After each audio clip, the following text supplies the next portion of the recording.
Olá, estamos de volta no Ponto Café, um podcast apresentado por mim, Fernando Wick.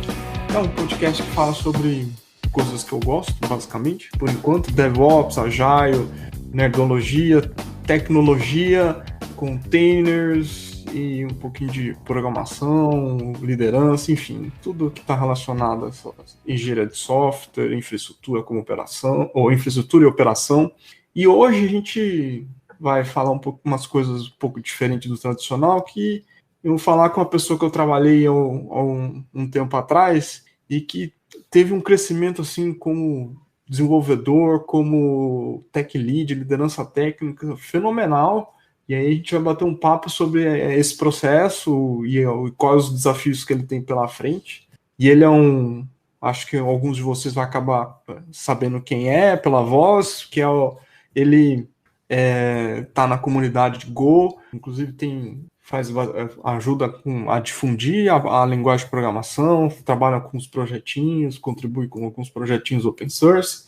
Vou parar de enrolar aqui e vou chamar o grande Felipe Oliveira.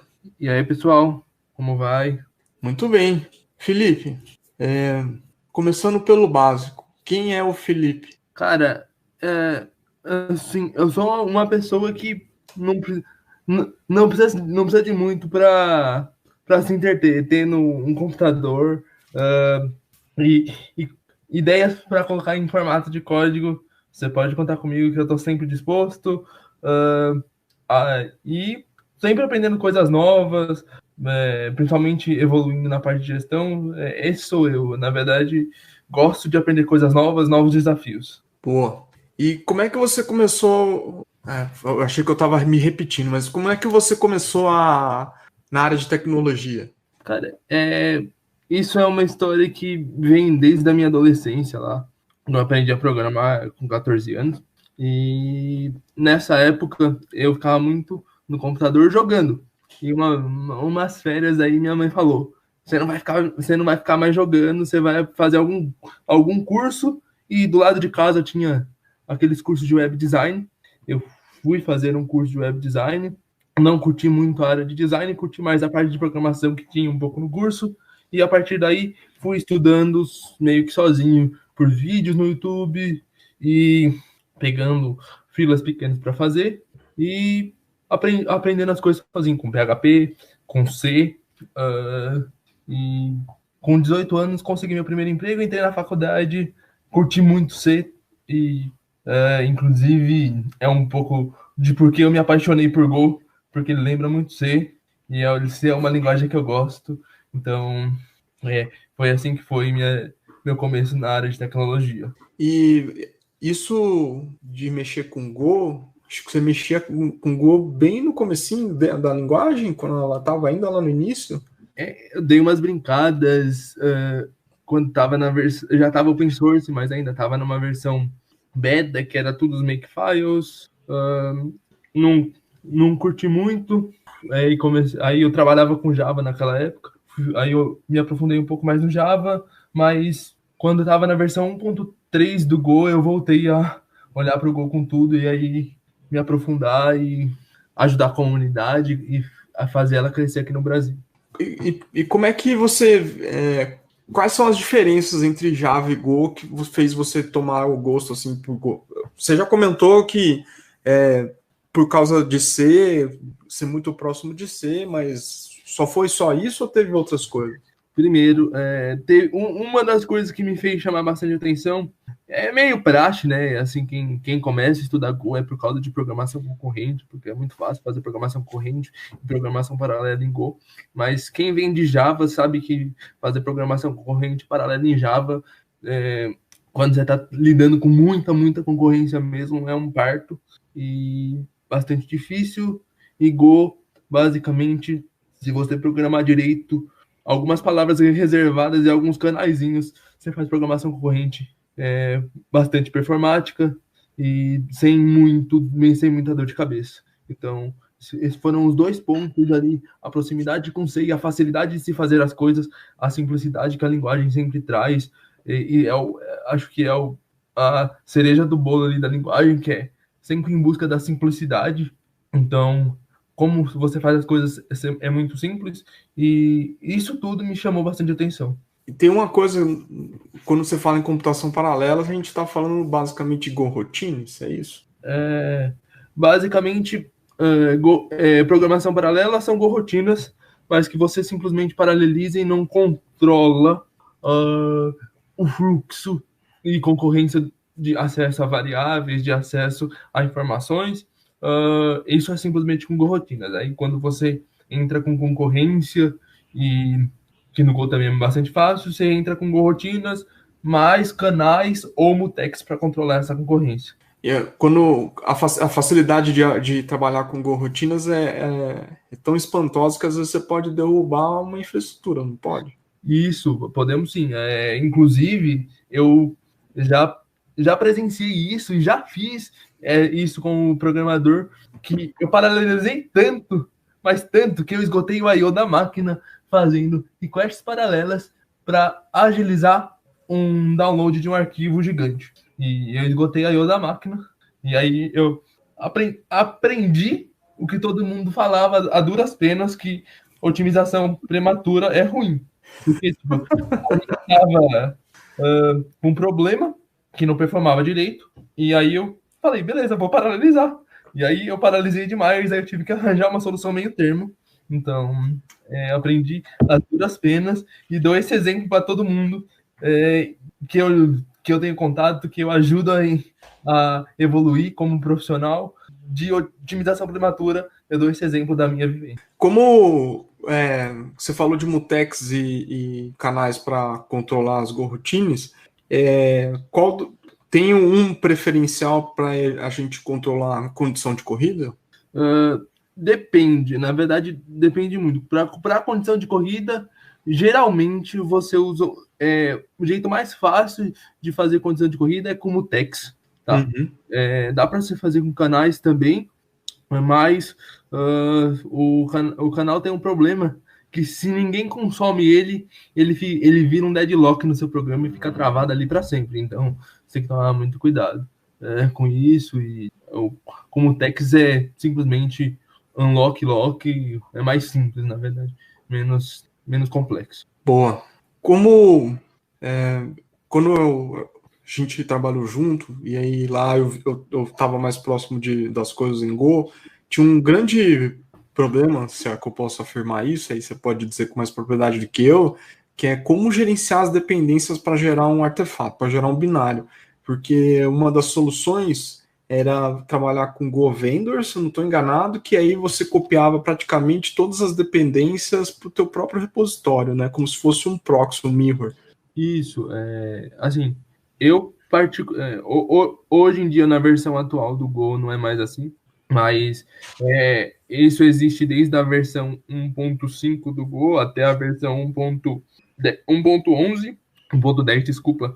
Era dessa forma, você tinha que ter o diretório vendor, que basicamente, como o Go, ele tem um gerenciador, entre aspas, que a gente pode chamar de gerenciador de dependências, mas ele tem um gerenciamento de dependências descentralizado, ou seja, ele usa o próprio Git, ou SVN, ou Mercurial para controlar as dependências. Então, tanto que a convenção de você ter o seu import é o caminho da sua biblioteca. A maioria dos imports em Go é github.com ou Bitbucket, dependendo de qual controle de versão você está usando.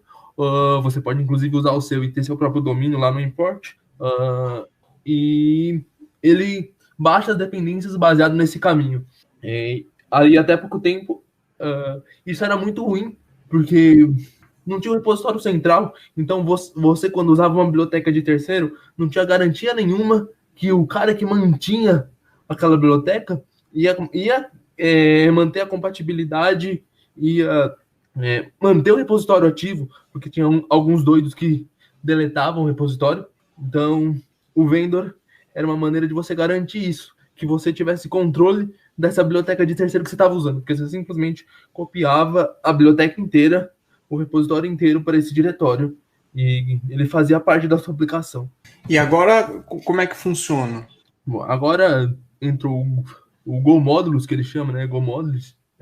Basicamente, todo todo software em Go, seja uma biblioteca, um package, na verdade, que eles chamam de pacote, ou seja um programa que tem uma função main lá e gera um binário, é considerado um módulo, e você tem um arquivo go.mod que você declara as versões dos seus pacotes de terceiro, e a partir daí ele vai fazer o download de um proxy.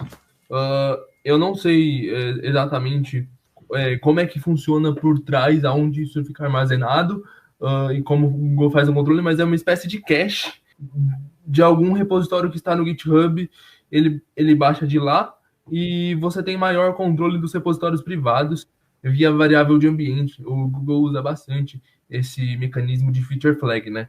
Então, tanto as coisas experimentais da linguagem quanto alguns controles ele te fornece por meio de variáveis de ambiente que você consegue habilitar. Então, por exemplo, antes era um parto você ter uma biblioteca interna sua e você quisesse usar uma versão específica dela. Era um parto porque você tinha que sair atualizando todos os vendors na época, porque se você usasse a master, você tinha que baixar um repositório e a chave SSH do Go, SSH ou HTTP, que o Go usa por padrão HTTP, mas você consegue fazer ele usar o Git SSH e aí você passa uma chave para ele. Você tinha que ter isso habilitado em todos os repositórios. Era um parto e, basicamente, agora você habilitando uma variável de ambiente chamada GoPrivate e passando o caminho base, não precisa passar um repositório um por um, é só você passar um caminho base, ele trata de uma outra maneira e basicamente usa as suas permissões do Git. Se o seu Git conseguir baixar, ele vai conseguir clonar a dependência e versionar, mas aí, de fato, ele não usa o proxy no privado, mas basicamente todos os repositórios públicos, seja no Bitbucket, seja no GitLab, ou seja no GitHub? No GitHub, ele vai conseguir achar nesse proxy. Boa. E a gente está na versão 1.14 do Go? A gente está na versão 1.14 do Go. A 1.15 deve lançar agora em agosto, seguindo o ciclo de releases do Go, que a cada 6 meses ele lança uma versão nova. Tá?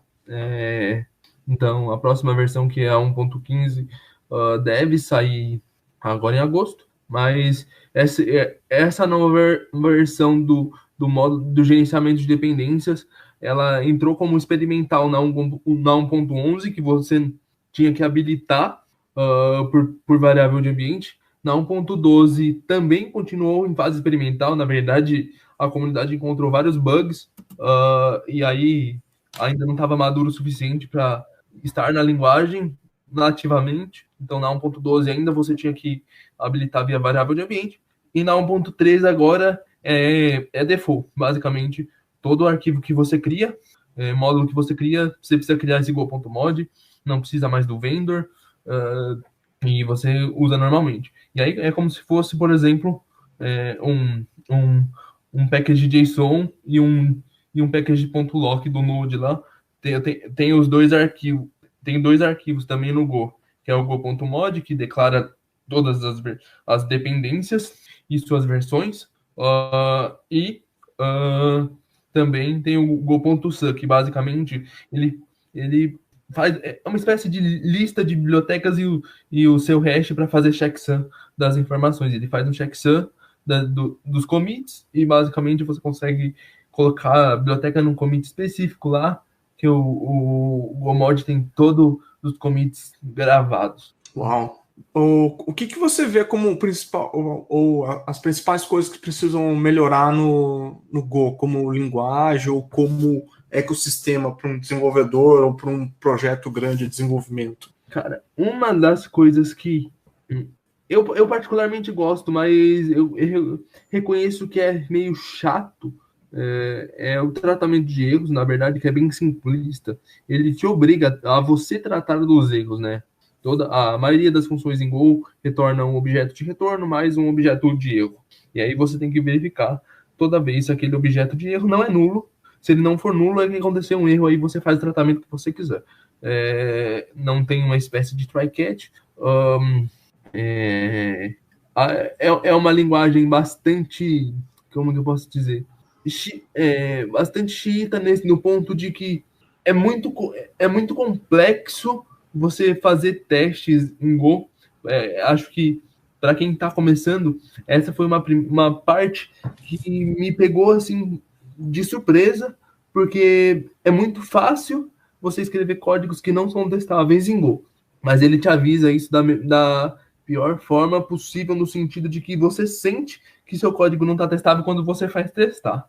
E você, assim, é muito, muito, muito. É, é claro, você vê que você não consegue testar, tipo, é 880, ou você até consegue testar tudo, ou você não consegue testar nada. E a parte de lidar com mocks, essas coisas para teste, acho que precisa melhorar bastante, apesar de que a biblioteca de testes do Go é bastante completa, mas apesar de básica, você consegue fazer meio que tudo. Então, para você mocar um objeto em Go, por exemplo, que isso é básico do teste, você precisa entender como interfaces no Go funcionam, porque Go é fortemente tipado e é estaticamente tipado. Então, você cria uma estrutura, é, se você somente passar essa estrutura e não deixar mecanismo para você modificar essa estrutura em período de teste, você não vai conseguir fazer um código testável. Então, acho que isso precisa melhorar para os programadores que estão começando, porque é uma coisa bastante complexa, mas ao mesmo tempo, para quem já está acostumado, te obriga, ele meio que te avisa o jeito certo de programar, porque você percebe que você está fazendo besteira. Mas para quem está começando com a linguagem é um pouco diferente, é um meio diferentão da linguagem. Então, pelo que eu entendi, a gente está conversando aqui, você está dizendo que, tipo, para quem aplicar TDD no início, assim, até entender as nuances, sofre um pouquinho. Isso, na verdade, assim, não só o TDD, né? Tipo, a fazer testes em si. O TDD, ele ajuda, porque você faz o teste primeiro, aí, putz, você vai ficar quebrando a cabeça. Putz, se eu fizer assim, não vou conseguir testar, porque o compilador reclama e não tá, os tipos não estão batendo. Os tipos não estão batendo. Mas é uma coisa bastante complexa, que eu acho que para quem está começando na programação, é o jeito Go de se fazer, na verdade. É bastante diferente. É bastante diferente. Eu particularmente gosto, mas eu sou uma pessoa que já estou acostumado. Mas eu sofri bastante no começo, então.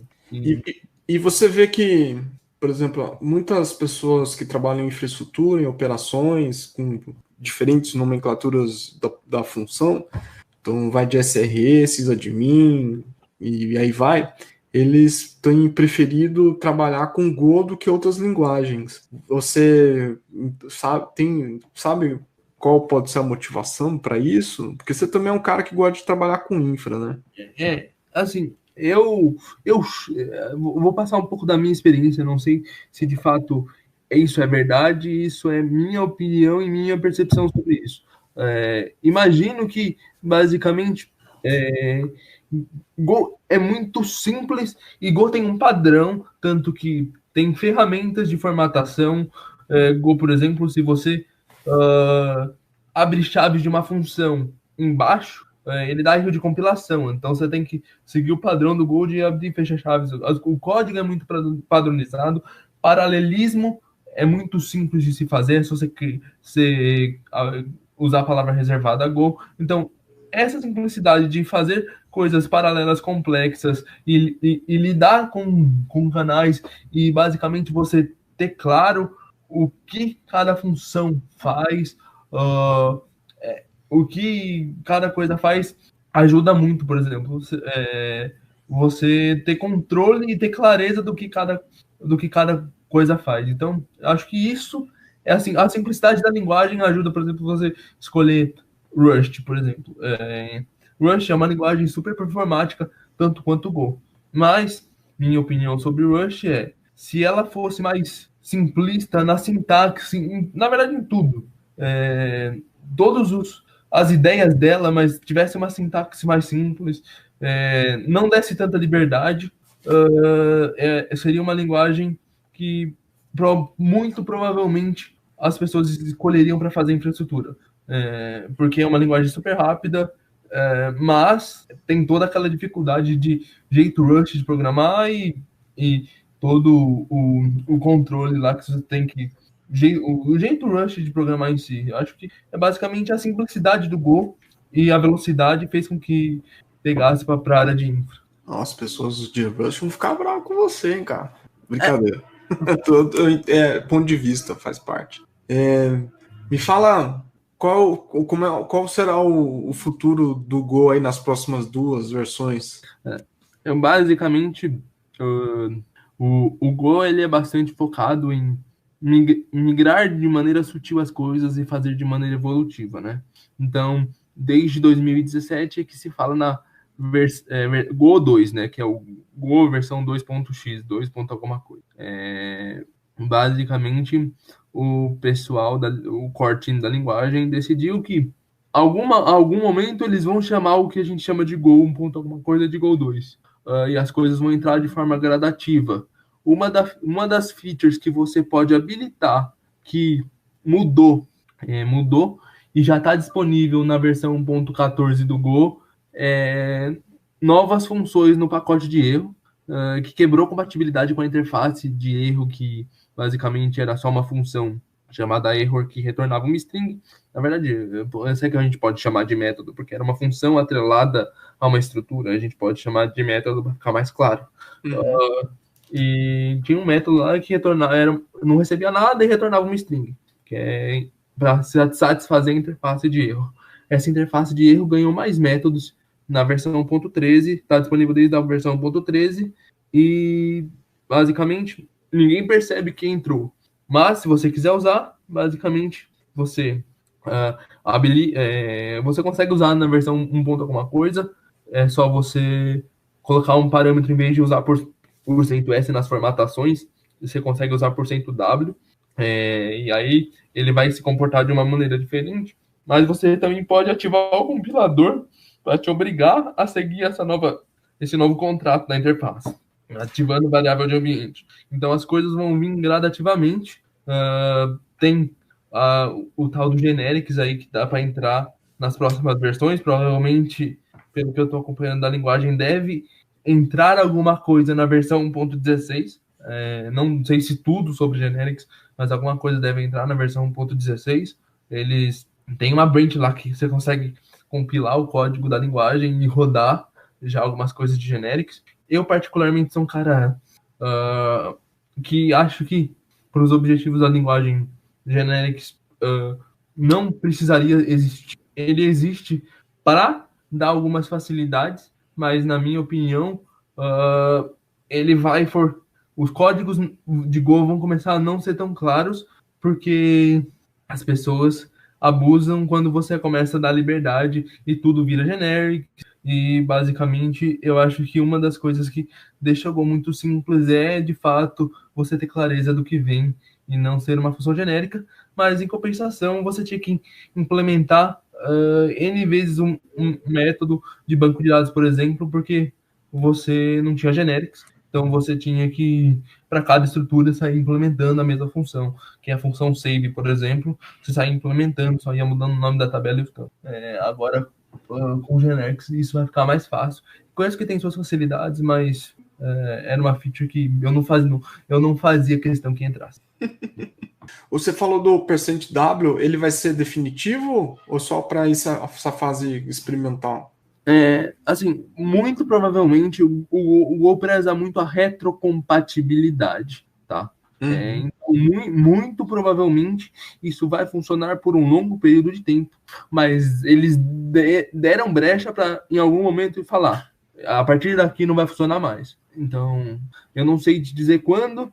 O Google é bastante forte nessa questão de migrar suavemente as coisas, tanto que eles implementaram, junto com o Go Modules, uma possibilidade de você colocar várias versões da mesma biblioteca no seu código sem dar conflito. Porque você pode passar...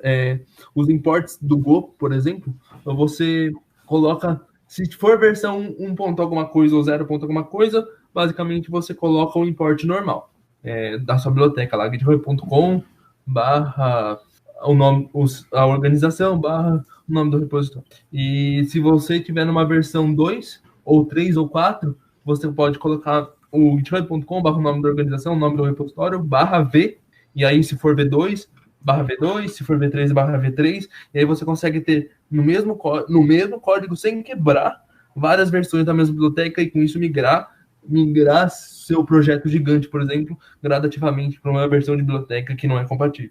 Pô, isso é bom. Tem um trabalho de gestão a longo prazo, mas acho que vale a pena. Sim. Na verdade, assim, o Google é mantido pela comunidade, mas ele se originou e é bastante usado dentro do Google, né? E o Google tem projetos enormes, então muitas das coisas que surgem na linguagem foi por necessidade e ideias que surgiram lá dentro do Google, né? Para as coisas surgirem de uma forma menos dolorida. Sim. Como o Go é a sua principal linguagem de programação e você gera em tese o artefato localmente, eu lembro que anteriormente você usava um Mac, né, um MacBook, e aí depois você começou a usar um Chromebook e começou a fazer as coisas tudo remoto. Como é que é isso? Bom, não tem muita mudança, não tem muito segredo. É um SSH. Eu sou usuário de VS Code, né? E recentemente o VS Code lançou uma versão que chama VS Code Insiders, que basicamente você pluga ou num container ou numa VM via SSH e você parece que está codando na sua máquina local. Ele mostra a árvore de arquivos como se estivesse na sua máquina local, mas você está numa máquina remota. E é basicamente isso que eu faço, porque o Chromebook não tem muito processamento e o único processamento que tem é renderizar a interface do VS Code, porque dentro do meu servidor é basicamente é um server em JavaScript que se comunica com a interface usando o JSON RPC, que é o protocolo de comunicação do VS Code padrão. Então é basicamente um VS Code normal, só que com capacidade de acesso remoto. E você sentiu muita diferença quando você migrou assim? Cara, eu não senti diferença nenhuma. A única coisa é dependência de internet. A internet dá uma oscilada e eu sinto delay para digitar. Uhum. Mas, para mim, acho que foi uma decisão acertada. Porque eu vou muito, eu palestro com uma certa frequência. Espero voltar assim que o coronavírus melhorar, mas vou palestrar em palestras em lugares com uma certa frequência. E eu levar o computador para cima e para baixo, para mim, tenho bastante dificuldade, dado as minhas limitações. E aí, basicamente, o Chromebook pesa igual uma folha de papel. Então, para mim, me facilitou bastante. Eu teria que ter muito cuidado, porque eu sou capaz de perder ele, de tão leve que ele é.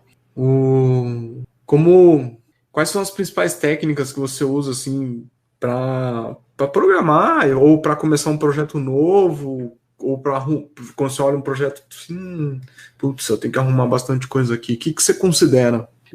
Assim, tenho bastante. Primeiro, acho que tem que ter um processo aí de levantamento do que olhar para o projeto, fazer uma lista de tudo que tem que arrumar, seja uma arrumação simples, seja uma refatoração que vai ter que mexer no código completo e basicamente começar do que gera mais valor para o que gera menos valor, mas também fazer um balanço dado a dificuldade de implementação. Então, sempre enxergando valor para o cliente final, mas também pensar um pouco no lado do dev. Putz, aqui resolve em 5 minutos. Pode não entregar tanto valor, mas pelo menos eu tiro um dev técnico da minha frente em 5 minutos. Então, tem que ter um pouco desse balanço. Desse balanço, isso. Esse balanço é bem, bem difícil, assim. E qual que é o seu stack? Não é stack padrão, porque você usa Go, né?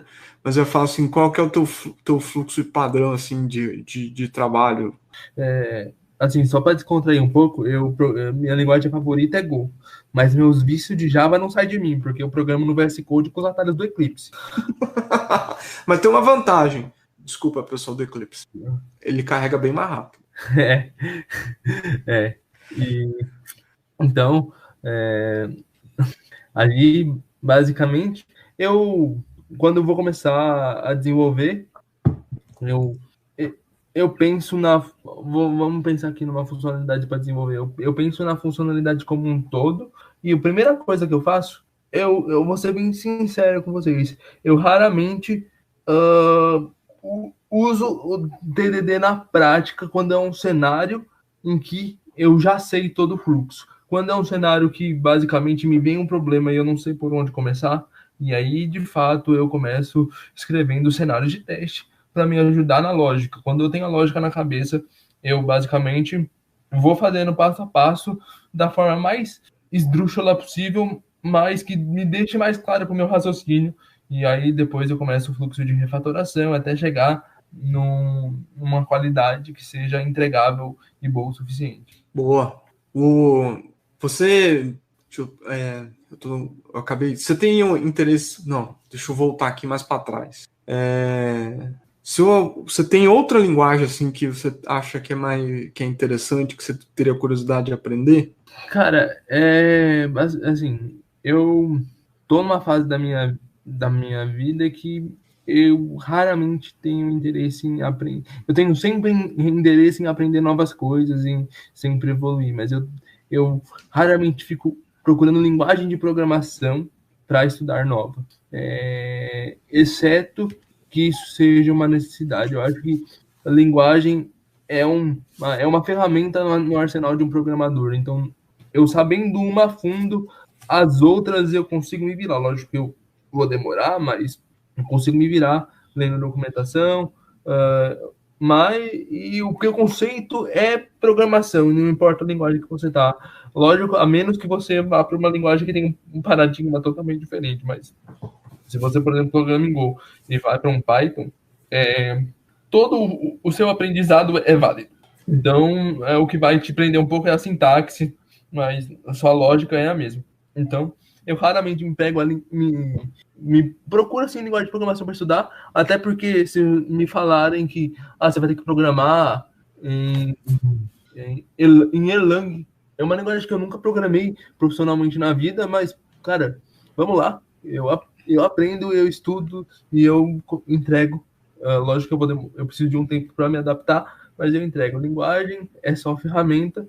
O que eu acho que o que os devs têm que ter claro tem a lógica e o pensamento de conseguir entregar valor junto com a lógica da programação, que você consegue ter um bom resultado, independente de qual linguagem você tá. Mas tudo bem, você respondeu super bem, mas minha pergunta foi um pouco mais explorar no sentido. Você não precisa ter tempo para estudar, mas assim, uma que você tivesse tempo, curiosidade, qual que seria para estudar? Cara, eu iria para Dart. Dart?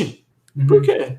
Porque, assim, é uma linguagem que hoje você tem muito bom um framework mobile, que é o Flutter.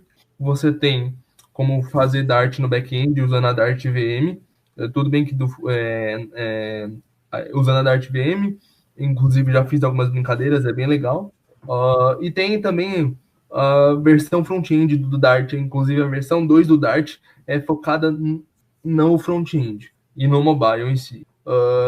Acho que Dart está na versão 2.7, se eu não me engano, ou 2.4.7, agora não me lembro, fiz confusão, mas é uma linguagem que você consegue atribuir nas três principais plataformas do mercado. E, cara, eu não sei se vai ter cola, se vai ser uma linguagem, mas eu acho que um cara que sabe Dart hoje, ele se vira nos três mundos. Interessante. Melhor que JavaScript. Na verdade, assim, no fundo, para a web vai acabar virando JavaScript. No mobile, ele vira código nativo, assim como o React Native hoje vira código nativo do JavaScript. Mas o Dart, ele é orientado a objetos, então ele lembra um Java ali, mas ele tem algumas funcionalidades que eu gosto bastante do Go, por exemplo, que é não ter modificador de acesso. Go não tem modificador de acesso, o Dart também não. Basicamente, no Go, se você declara uma variável com letra maiúscula, ela é pública. Se você declara uma variável com letra minúscula, ela é do pacote. Não tem o conceito de privado, só tem conceito de pacote e conceito público no Go. No Dart, se você declara uma função ou uma variável que começa com underline, ela é privada. Se você não declarar, não começa a variável com underline, ela vira pública, independente. Aí tem conceito de toda orientação a objetos, ele vira pública da classe ou fica privada na classe. Então, o Dart é mais orientado a um objeto mesmo. Boa, boa. Essa resposta aí, gostei. O... Para quem tá começando, cara, qual que é a dica que você pode dar, assim? Se eu, tipo, tô começando hoje, em vez de começar com Python, com JavaScript, eu posso começar com Go?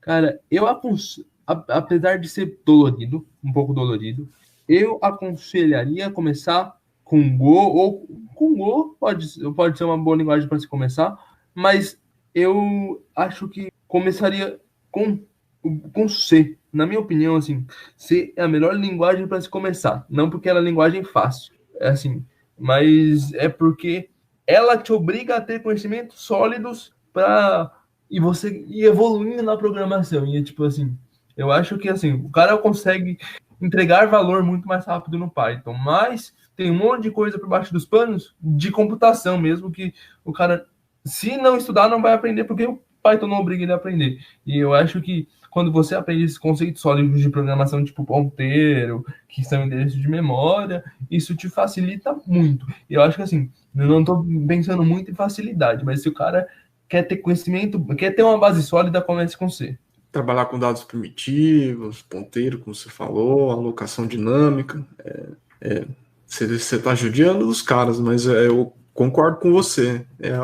A base, quem aprende em C consegue se virar com qualquer coisa depois. Boa.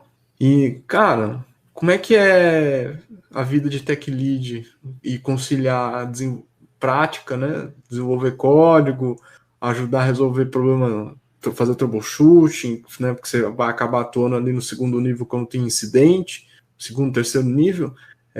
Mas ainda tem que fazer gestão. Como é que é isso? Para gestão do time, sim, mas mais porque ele tem que saber aonde atuar e como fazer o time evoluir. Eu acho que o mercado criou dois papéis, porque existe esse papel que eu falei, que eu considero que é mais de um tech lead, que ele mais coda, mas que ele está próximo do dia a dia lá, mas ele também tem que olhar para a gestão, porque ele tem que fazer o time evoluir tecnicamente. Agora, a gente pode também falar de que o pessoal chama de tech manager, que basicamente inverte ele ainda é uma liderança técnica, mas ele inverte um pouco os papéis, né?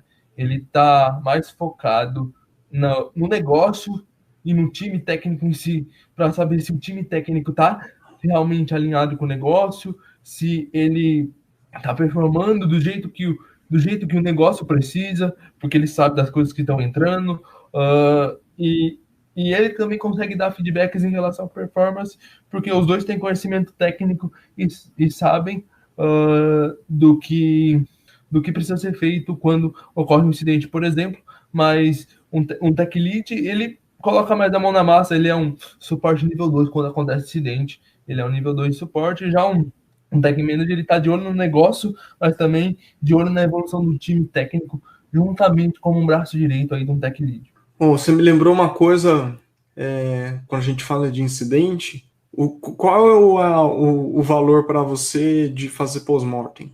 Cara, é muito, muito importante se ter um pós-mortem. Mas aí não na verdade, acho que mais importante do que se ter um pós-mortem é o que se faz com o pós-mortem após escrever. Porque um pós-mortem nada mais é do que um troubleshooting escrito do incidente. Então, basicamente, que horas você identificou o incidente, aí descrever os motivos que você identificou e descrever o que você vai fazer para mitigar, quais foram as ações de mitigação e quais vão ser as ações definitivas para que isso não volte a ocorrer. E aí não adianta você simplesmente escrever. Isso tem que depois entrar num backlog para ser sincronizado na sua Kanban Meeting ou no seu review, no seu plano do Scrum, se você usa Scrum, mas basicamente o mais importante do que se escrever um pós-mortem é o que se faz com o aprendizado do pós-mortem, porque você descreve, você aprende muita coisa descrevendo e deixa muita coisa que está na sua cabeça. Quando você está fazendo troubleshooting, você deixa mais claro quando você está escrevendo, fica mais claro para você dos porquês das coisas, mas também você tem que não adianta só as pessoas que participaram do troubleshoot escreverem um pós-mortem e deixar isso morrer. Então tem que divulgar o conhecimento, priorizar as ações em definitivo, porque quando você escreve um pós-mortem, são raras as vezes que você já faz a ação definitiva, geralmente são só uma ação de mitigação. Então acho que é muito bom, mas tem que se prestar atenção no que se faz após o pós-mortem, com esse aprendizado. Boa. E, cara, você falou de uma coisinha que é um assunto que eu gosto bastante de conversar, que é sobre a parte de agilidade, não especificamente agilidade, toda maluquice que a pessoa coloca em cima dela, mas ali coisas mais específicas do tipo Kanban, comparado com Scrum e outras coisas. Como é que você vê, você é praticante de Kanban, como é que você vê isso, ele no gerenciamento de projeto, de produto, de equipe? Como é isso para ti? Eu, na verdade, uso o Kanban, eu tenho implementado Kanban na empresa que eu trabalho. Fui estudar um pouco sobre isso, inclusive na época que a gente trabalhava junto, comecei meus estudos sobre a metodologia, sobre... Na verdade, não é bem nem metodologia, né? Mas é sobre esse método, na verdade. E acho que ele tem alguns pontos que metodologias de desenvolvimento de softwares ágeis tradicionais, como o Scrum, por exemplo, deixam um pouco a desejar. Na minha visão, o Scrum ele tenta controlar a previsão de entregas e o quanto cada equipe entrega pelos time boxes. Basicamente, os time boxes eles ajudam nisso, mas em compensação acaba gerando uma pressão do lado do desenvolvedor em tentar cumprir o time box, que geralmente quase nunca é cumprido porque bugs acontecem e os bugs nunca são priorizados porque eles acontecem e têm que ser resolvidos com urgência. Então, isso acaba furando toda a time box, porque quando você faz a time box, você acaba sabendo do período que você tem do lado de ciclo e acaba colocando testes o suficiente para todo mundo. É difícil achar coisas de sobra para encaixar esses bugs. Uma coisa que eu gosto no Kanban é que ele não preza esses ciclos. Você acaba fazendo ciclos de maneira orgânica, porque você acaba olhando para repriorizar, mas isso não tem um time box fixo. Basicamente, você acaba olhando para o todo da funcionalidade, né? Você acaba, por exemplo, tenho que fazer um sistema de métricas administrativa para todo mundo de operações ter o controle do que está acontecendo no meu sistema, por exemplo. Isso é uma tarefa grande que vão surgir várias tarefas para todas as áreas da empresa, às vezes de operações, às vezes de dev, mas vão surgir para todas as áreas da empresa. E uma coisa boa do Kanban é que ele olha para a área técnica, mas ele também você consegue tirar a visão do todo, dependendo de como você usa o Kanban. Então, basicamente, e você não precisa, você tem prazos, assim como todo mundo tem prazos para entregar as coisas, mas basicamente você usando estatística e matemática, geralmente o que se mais usa para se fazer previsão em Kanban é a tal da lei de Little lá, né? Então, você acaba usando métodos estatísticos para te trazer previsão e não somente no chute. Basicamente, se vem lá o CEO da sua empresa e te pergunta quanto tempo você vai entregar essa funcionalidade, aí você pega num Kanban bem maduro, você vai pegar, olhar, putz, essa funcionalidade aqui me gerou 15, 20 cards, por exemplo. Basicamente, eu tenho previsão que um card, independente do tamanho da minha equipe, vai, sei lá, em uma semana para Doni. Se eu tenho se eu tenho 15 cards, e aí eu passo, são 15 semanas para entregar, eu dou meu prazo, eu posso dar um prazo menor ou um prazo maior, dependendo do grau de certeza que eu quero. Lembrando que nunca é 100%, sempre tem um grauzinho de erro, mas, porque assim como estatísticas, assim como na estatística, sempre pode ser a primeira vez que ocorrer uma demora a mais ou ser mais rápido. Então, você consegue ter uma previsão, mas nunca 100% de certeza.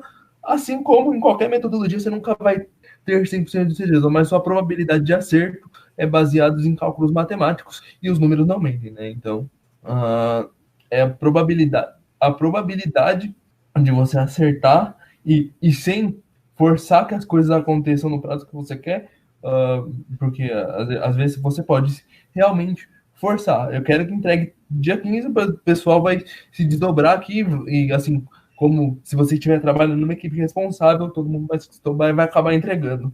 Mas, se você não quer forçar nada além do que seu time consegue entregar, fazendo o máximo, basicamente você consegue olhar isso com as métricas do Kanban, olhando a vazão do seu time, com cálculos matemáticos que o Kanban fala, e aí dá suas previsões de forma mais assertiva. Pô, e é como um pouco de meteorologia, né? Porque você diz qual é o percentual possível de acerto, e aí você sempre deixa claro que nunca é 100%, né? E é bem isso que você está falando. E como foi o impacto da mudança para você quando saiu do método anterior para o Kanban? Acho que, assim, a primeira coisa que eu senti é a evolução, mas é aquela evolução sem forçar a barra. Tipo, você tem que fazer a mudança porque a mudança é melhor. Não. Você tem que fazer a mudança porque o seu time sentiu a necessidade e você vai fazer a mudança porque está claro para você que a necessidade é essa para chegar num ponto Y. E nas outras metodologias que eu trabalhei, basicamente a gente seguia lá o script do Scrum, por exemplo, e basicamente as coisas ficavam meio robóticas e o Kanban preza muito isso. Não tem jeito certo. Eu te dou um método para você coletar métricas. Agora, se seu Kanban vai ter 5 colunas, se seu Kanban vai ter 10 colunas, aí vai depender do seu processo, de como você organiza as suas coisas dentro da sua empresa, e os processos são evolutivos. Então, a única coisa que o Kanban preza é mapeie seu processo, deixe claro isso no formato do Kanban, no formato das colunas do Kanban. Se seu processo tem 8 passos, ele vai ter, no mínimo, 10 colunas, porque são coluna de fim, coluna de começo, mais os 8 passos que tem no seu processo. Esse é um jeito, a grosso modo, de se falar como é que funciona o Kanban. Lógico que tem todas as técnicas de se fazer para você montar seu processo de Kanban, que é o tal do static, mas a grosso modo seria isso. Então, o Kanban pede, deixa as coisas claras. Nunca, basicamente, porque se tiver claro, o seu time vai saber o que ele tem que fazer e você não vai precisar ficar falando, faz isso, faz aquilo, e basicamente ele vai saber qual é a prioridade do fluxo, e o fluxo vai andar normalmente, e as coisas vão se encaixando, e você vai ter previsibilidade de quando as coisas vão entrar no seu processo, de quando elas vão terminar. E essas coisas todas, você não precisa ficar de subterfúgios, dando playground, videogame, você tá, sei lá, bônus. Claro que bônus é legal, mas não no sentido bônus bônus não no financeiro, mas de tentar estimular a pessoa ao máximo. O fato de tratar as pessoas como adultas inteligentes e autônomas, isso é transformador, porque as pessoas também começam a ter posturas assim, né? Isso, uma coisa que eu percebi também, mas isso depende um pouco do grau de senioridade técnica da pessoa, no mecanismo no desenvolvimento de software, quando você está falando em usar Kanban para desenvolvimento de software, porque o método Kanban ele pode ser usado até para uma área de vendas que não tem nada a ver com desenvolvimento de software. O Kanban ele pode ser aplicado em diversas áreas, mas quando você está falando com desenvolvimento de software, uma coisa que eu percebo que nas pessoas sêniores, ele ajuda a estimular ações de liderança e, consequentemente, instigar a pessoa a se tornar um líder. Porque ele pode propor melhorias. Geralmente, um sênior enxerga melhorias além do que está claro, né? Porque ele tem um pouco mais de visão do todo. Então, eu notei que o Kanban tem ajudado, pelo menos no meu time, as pessoas que são sêniors a ter mais ações de liderança. Muito bem, Felipe. A gente venceu quase todo o nosso roteiro ali que a gente colocou. a gente precisa chegar ali nos finalmente, para não ficar comprido demais. Quais são as suas considerações finais e dicas, né? Assim, cara, eu acho que todo mundo que quer um dia se tornar uma liderança técnica ou se tornar referência técnica, seja numa comunidade, seja na empresa, além de ter conhecimento de metodologias de gestão e performance, mas não para criticar a performance dos outros, e sim para ajudar as pessoas a evoluir, precisa ter isso, mas também precisa ter para as pessoas que querem ser líderes, elas precisam ter ter voz, no sentido de que as pessoas precisam confiar nelas, e você adquire, pelo menos no meio de tecnologia, adquire confiança, entre aspas, no dia a dia, mas também tendo conhecimentos sólidos de tecnologia. Então, não adianta só saber programar muito bem, saber os parâmetros e as chamadas de funções de uma linguagem de programação, simplesmente porque eu decorei a documentação. Mas eu preciso saber como é que funcionam as coisas por baixo dos panos, porque eu vou ser sólido nas minhas respostas, vou ser assertivo, vou saber o porquê das coisas, vou explicar para as pessoas o porquê das coisas, assim vou ganhando confiança, e a liderança ela vai vindo de acordo com o seu conhecimento, porque você vai começar a enxergar as coisas para frente, então sempre busca evolução, mas tenha conhecimentos sólidos básicos. Acho que a base de tudo é ter conhecimentos sólidos de base para você conseguir correlacionar. Eu acho que correlação te faz ser também ajuda muito na liderança, porque você não enxerga só o que está acontecendo hoje, você correlaciona as coisas para tomar decisões certas que podem afetar o futuro 2, 3 meses para frente. Boa, muito bem. E você tem uma dica aí de leitura, de filme que você está assistindo, de seriado?